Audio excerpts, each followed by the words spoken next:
दोस्तों, हम सभी ने अपनी लाइफ में अलग अलग तरीके से मेहनत करी हुई है। सबको अपनी जर्नी तय करनी पड़ी है, सबको मंजिलें मिली। कोई अभी मेहनत कर रहा है, किसी को सफलता मिल चुकी है, किसी को मिलने वाली है। आज मैं ना कोई हॉरर स्टोरी बताने वाली हूँ, ना ही आज मैं कोई माइथोलॉजिकल स्टोरी सुनाने वाली हूँ। आज मैं कहानी सुनाने वाली हूँ अपनी, मेरे लाइफ की चैलेंज की स्टोरी। तो चलिए सुनते हैं। तो मैं दिल्ली आई थी 2003 में। हमारे वक्त में मैंने ग्रेजुएशन किया हुआ मैथ्स ऑनर्स में, और उसके बाद मुझे एमसीए करना था। बैक देन इन 2003 एमसीए की बहुत वैल्यू हुआ करती थी, और उसके लिए प्रॉपर कॉम्पिटिटिव एग्जाम्स हुआ करते थे। तो मैं दिल्ली आई, करोल बाग में मेरा एक सेंटर था, सनमैक इंडिया। वहाँ पे मैं आई। मैं बोकारो स्टील सिटी से आई थी, जो कि बहुत बड़ा शहर नहीं था। झारखंड में एक शहर है बोकारो स्टील सिटी, हम सबने ज्योग्राफी में पढ़ा होगा। तो मैं वहाँ पर आई, और उसके बाद मैंने करोल बाग में एडमिशन लिया। और रहती थी मैं तुगलकाबाद एयरफोर्स कैंप में, जो कि बहुत ही दूर था। इतने नाइव हुआ करते थे, इतने सीधे हुआ करते थे हम लोग, हमें कुछ पता ही नहीं था कि डिस्टेंस भी कम नहीं होना चाहिए। आजकल जैसे अगर हमारा ऑफिस गुड़गांव में है और अगर हम ईस्ट दिल्ली में रहते हैं, तो हम ये सोचेंगे कि हम गुड़गांव में ही पीजी ले लें या गुड़गांव में ही शिफ्ट हो जाएं रेंट पे। तो खैर, तो ट्रैवल करने में 1.5 घंटे लगते थे मुझे वन साइड। और दोस्तों, ट्रस्ट कीजिए, मतलब कॉम्पिटिटिव तैयारी कर रहे थे तो हम लोग 24 घंटों में, और मेरी एक फ्रेंड थी जो मेरे साथ आई थी, तो हम लोग 24 घंटे में 18 घंटे 17 घंटे पढ़ते थे। हमें लगता था जितना पढ़ लो। हम रोटी सब्जी नहीं बना, हम खिचड़ी बनाकर रख देते थे और वो खाते थे कि टाइम वेस्ट नहीं होगा खाना बनाने में। और वो ट्रैवल तो था ही था हमारा। तो 1 ईयर का पूरा बहुत ही मेहनत करी हम लोगों ने। उसके बाद फिर हमारा एडमिशन हुआ। मेरा अपना एडमिशन काफ़ी अच्छे अच्छे कॉलेजेस में हुआ था। वनस्थली राजस्थान में जो वहाँ हो गया, इलाहाबाद यूनिवर्सिटी में। और बट फिर I chose to do my MCA from IP university, जो कि दिल्ली में ही है। फिर मैंने पढ़ाई करी, सब कुछ किया।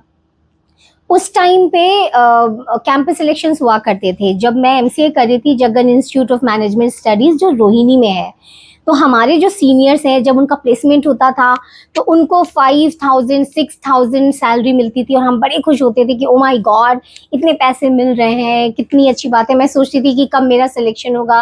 बट अनफॉर्चुनेटली जब कैंपस सिलेक्शन की बारी आई, तो मैं अपने होम टाउन चली गई थी।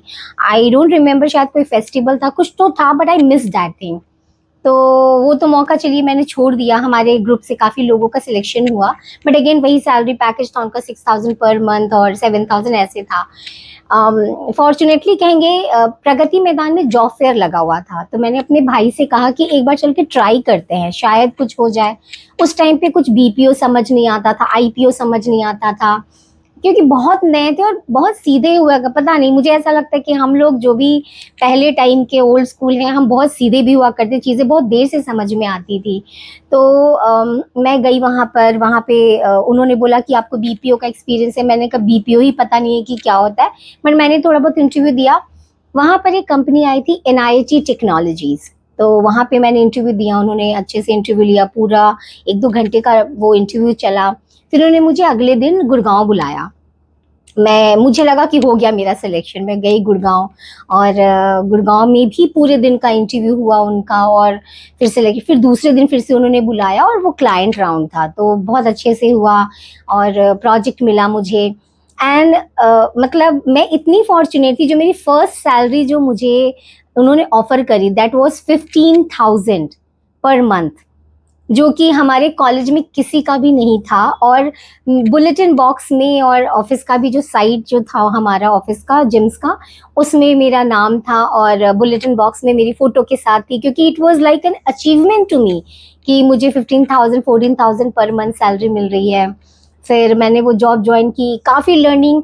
मुझे ऐसा लगता है कि जो हमें ऑफिस में सिखाया जाता है, चाहे वो कम्युनिकेशन हो, चाहे वो ग्रामेटिकल चीज़ें वो सिखाते हैं, एक्सेंट हो, बहुत कुछ हमें ऑफिस में सीखने को मिलता है। लोगों के साथ कैसे बात करना है, हेलो हाय करना है, उनको ग्रीट करना है, ये चीज़ें हम कॉलेज में नहीं सीख पाते हैं। तो 2-3 महीने की ट्रेनिंग हुई, और यकीन मानिए दोस्तों, जब भी मुझे कोई फीडबैक मिलता था, मैं उसको पॉजिटिवली लेती थी। इनफैक्ट